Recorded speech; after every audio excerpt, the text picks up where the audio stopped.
Hello. Nice to meet you. Nice to meet you too.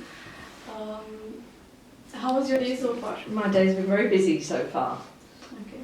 So please tell us something about yourself. What's the story behind Miss Sally Spring? Okay, as you know, I'm Sally. I'm from the UK, I'm English. I was raised in Africa, and then we went back to the UK, spent some time in the Middle East, in Saudi Arabia, where my father was working. Back to the UK. I'm married to a pilot, and we've got 4 children. Worked in the UK, and then in the last 9 years here in the UAE. What have you studied? Like, what courses do you have studied? Most recently, well, my highest qualification is an MBA, so a Masters in International Business, which I did with the University of Liverpool. And I've recently done some add-on modules in e-commerce to kind of keep it up to date, and marketing and that kind of thing. So, yeah, business and English are the two areas that I'm most passionate about. Why did you choose to pursue a variety of different fields for your career? When I first started my career, I started in the financial services industry as a training officer. And I thought that HR was the route that I was going to go, and I was mostly interested in recruitment, interviewing, and training. But my real passion was aviation. So when I got the opportunity to work for an airline, also doing the training, that was when I really had found what I wanted to do. So that was the teaching kind of chose me rather than me choosing teaching. So from then on, I worked for 3 airlines in the UK and then Emirates here. Is there any particular field that appeals to you the most? Yeah, definitely the aviation field. Yeah, definitely. That's my passion. I mean, I love teaching and training, but definitely the field of aviation is the thing that excites me the most. Yeah. How did you work in UAE before joining the university? Before we came here, I came here with my husband's job. And when he was working for Emirates, he works on the Boeing fleet.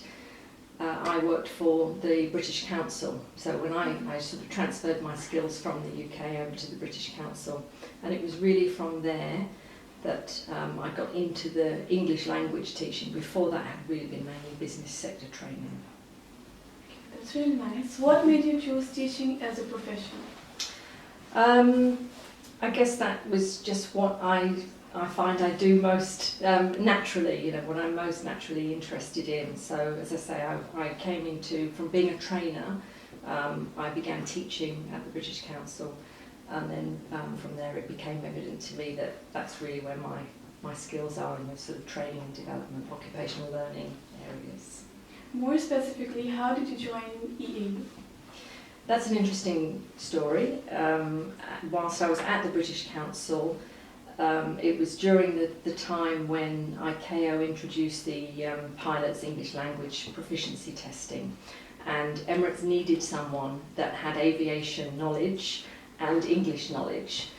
So I came across to help them on just a part-time basis, for a period of time, 3 months, to get all of their pilots through to the required level, which is a 4. And from there, I just didn't leave. I've been here ever since. How was your first day teaching here in the university? Absolutely terrifying. Our first day at the university, I remember it well, was with a group of national recruitment students who were on the computer software development program, and that's the first time I'd actually taught a monolingual class, and particularly the cultural differences as well. It was quite interesting, but probably as terrifying for them as it was for me. Okay, apart from your educational life, tell me something that you love to do. What are your hobbies? My hobbies, I guess, it's really spending time with my family. We like travelling. We do a lot of travelling. The family is quite fragmented now as the kids have grown up and got older, so we've got children in different countries. So we tend to come together in France, which is where I live when I'm not here, and that's kind of what we do. We ski, we cook, we walk. Just lots of sort of fresh air. Do you have any activities. interest in the books, novels, anything? Yep, we read a lot. Books are definitely my thing. We've just moved house and we've got way too many books. So yeah, we do a lot of reading, and I would encourage anybody to do a lot of reading. What's your favorite book? That's a really difficult one actually, because there's so many that I like, but I would say the most recent one I've enjoyed would be Louis Sacca, which is Holes, which he wrote, and there's also been a movie, which is a really interesting book.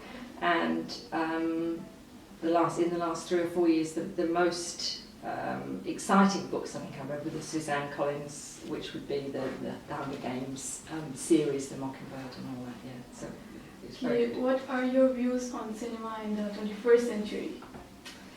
I think I'm more of a theatre goer, but I think cinema is becoming more like theatre. So every time you go to the cinema, you have more of a theatrical experience, you know, with all the 3D and the smells and the motion and all the stuff that's going on. So yeah, I think there's some really good stuff going on, but I think it is becoming much more of a sensory experience, you know, with like the theatre. Which one is your favorite movie? Again, that's difficult. I would say maybe the last one that we saw was the James Bond movie. I should know the name of it. Spectre. Is it Spectre? My husband's a real James Bond fan, so yeah, that was the last one that we saw. So yeah, any of those sorts of things. What are your plans for future?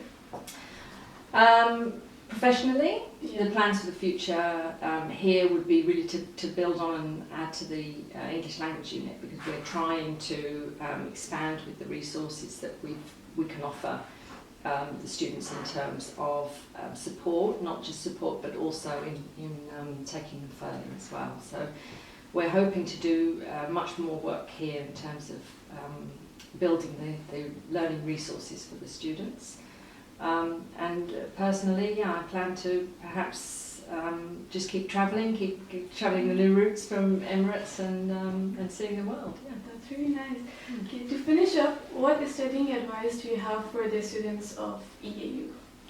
I would give any student the same advice really, is that when you start at university, and I'm sure we've all been through it, you have to decide whether you are a minimum or a maximum person.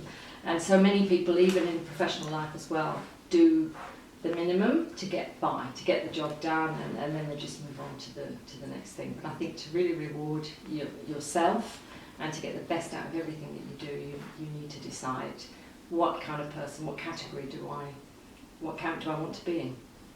That's really nice. Thank you, Ms. Sally. You're Thank you so very much for welcome. your time. Thank It you. was really fascinating to interview you. Thank you.